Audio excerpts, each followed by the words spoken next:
Okay everyone, today I'm going to be using a microwave leak detector to actually check how much radiation is coming off your cell phone when you use it. So I have here a microwave leak detector, and these you use for safety purposes in order to measure if there's any leaks in a microwave or any other source of microwaves in your house. So for example, let's go check my microwave oven. You can see right now the number kind of bouncing around. That's just the background microwave radiation or just noise of the detector. But let's see what it looks like when we actually put it close to my microwave. Okay, so let's start my microwave and see what the leak detector says. Let me put it on max, so this will give me the max reading. 1.36 now, move a little bit closer. 3.94. So right next to the door now, we're getting 6 milliwatts per centimeter squared. And if I go up near the cracks, we can check for any leaks here. So around this area, now we're overloaded, which means it's over 10 milliwatts per centimeter squared. So now here's the weird thing. Your cell phone actually uses microwaves as well. But instead of using microwaves to heat things, it's using microwaves to transmit a signal. So microwave ovens use a frequency of 2.4 gigahertz. Now a cellular signal, depending on what network you have, can range from around 0.7 gigahertz to 2.1 gigahertz. And more specifically, if you're using Wi-Fi, the Wi-Fi signal is in around 2.4 gigahertz. So almost the exact same frequency that you use in your microwave oven to heat things, you use as Wi-Fi on your phone. So now here's the question, can my microwave leak detector actually detect the Wi-Fi coming from my phone? And how high is the radiation coming from my phone? Well, let's check it out and test it. Okay, now let's try calling my wife.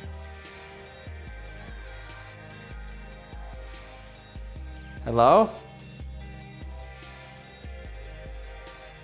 Let's see, we're getting up to 8.3 milliwatts per centimeter squared. Look at that. Hi, Joanna. I'm just measuring how much radiation you're giving me through a phone call. Is that okay? Hello? Yeah, you're giving me 8.72 milliwatts per centimeter squared.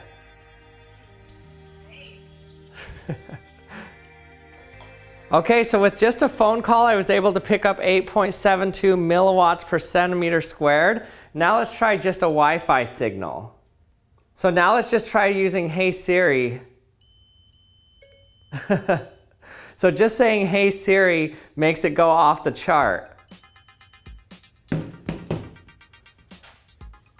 Hey Siri.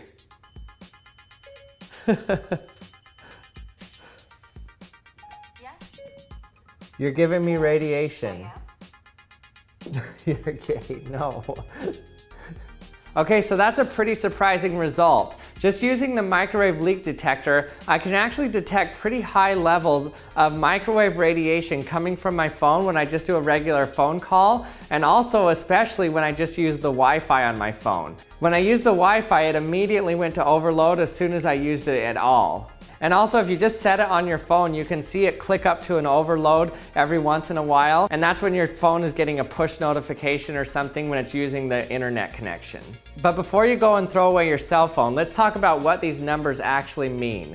Milliwatts per centimeter squared. And is this something to actually be concerned about? Now, when measuring electromagnetic waves, you have to remember that the further you are away from the source, the weaker the signal it's going to be. So for example, if you're 20 inches away from the source, the strength of the electromagnetic waves will be 1/100th what they were if you were 2 inches away. So the federal standard for microwave ovens has to define a distance away from the source, because if you just get really close to it, of course you're going to get a really strong signal. So for a microwave oven, they say that if you stay 2 inches away from the door of the oven, you shouldn't get over 5 milliwatts per centimeter squared of power going to your leak detector.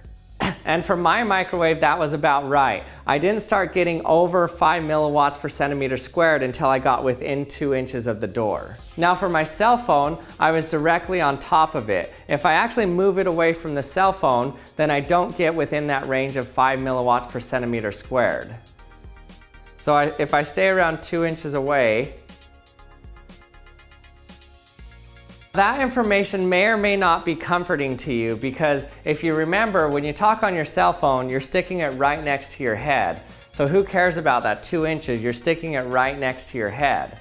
So the way that microwaves heat your food is basically, imagine that these are sugar molecules or water molecules, and in your microwave oven you have microwave radiation. And that just means that you have an alternating electrical signal going from positive, negative, positive, negative. And so basically, because these molecules have positive and negative charges at either end of them, what they do is as soon as the radiation goes by, they flip back and forth and back and forth and back and forth. And that vibrating of the molecules just causes them to heat up. So basically, by putting food in the microwave oven, you're just heating it up. That's all microwave radiation does, is heat things up. So let's assume an extreme example. Let's say that right next to our head we have 10 milliwatts per centimeter squared at all times.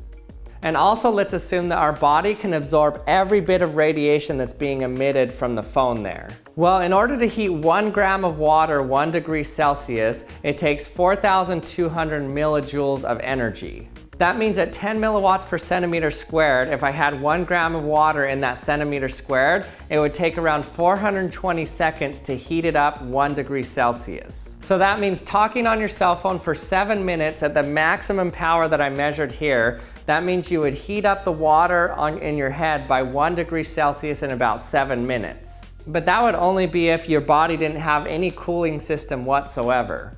Now let's compare it to something that we're a little more used to heating us up, like the sun. So when we're out in the sun, the infrared radiation coming from the sun is around 52 milliwatts per centimeter squared. And that is actually covering every square centimeter of our body. So that means that just letting the sun hit your ear is heating up 5 times faster than just using a cell phone would do. In fact, you probably get more heating using a cell phone just by the battery heating up or the screen generating heat when you're using it, as opposed to your body absorbing the microwave radiation coming off of the phone. And another thing to put your mind at ease, remember we were going to overload when I was using Siri? Well, let me show you something else that puts the microwave leak detector in overload. So to turn it on now, now watch this.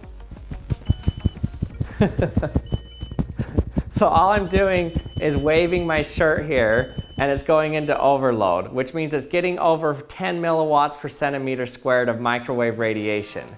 So where were those microwaves coming from? Well, by waving my shirt, I actually have a little bit of static electricity on my shirt. And those tiny little micro sparks that are happening give off different frequencies of radiation, and the microwave leak detector can pick up some of those in the microwave range. So if you're not scared of somebody waving their shirt by you, then you shouldn't be really scared of using your phone. So the main concern that you should have when you're using the microwaves from your cell phone or the microwaves from your microwave oven is just heating your body up faster than you'd like to. So basically, as long as you don't feel too hot, you're fine. But do your phones really only give off microwaves, non-ionizing radiation? Well, I happen to also have a Geiger counter with me.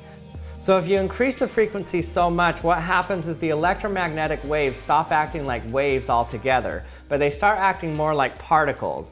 And instead of flipping molecules back and forth, all that happens is they get hit by that particle of electromagnetic radiation and it breaks off a piece of the molecule. And if this molecule happens to be DNA, then it can cause cancer because a piece of the DNA just broke off, and so it causes defects in the DNA. So microwaves are what are called non-ionizing radiation, meaning that the only thing it can do is vibrate things back and forth and heat them up. Whereas X-rays and gamma rays are ionizing radiation, which can break molecules and cause cancer. Okay, so first let's just get the background radiation in the room. Okay, so it looks like it's bouncing around between 0.09 microsieverts per hour and it got up to like 0.12 microsieverts per hour. So let's do the same thing again. Siri, are you secretly killing me with ionizing radiation? That's something I don't know.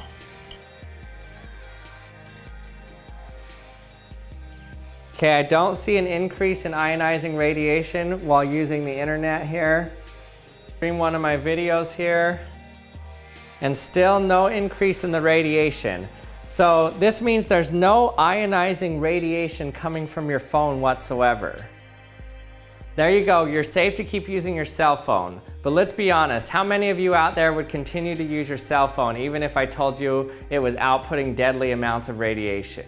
Thanks for watching another episode of the Action Lab. I hope you liked it. If you did, please remember to hit the subscribe button and remember to hit the bell so that you can be notified when my latest videos out. And check out theactionlab.com to buy the new Action Lab subscription box.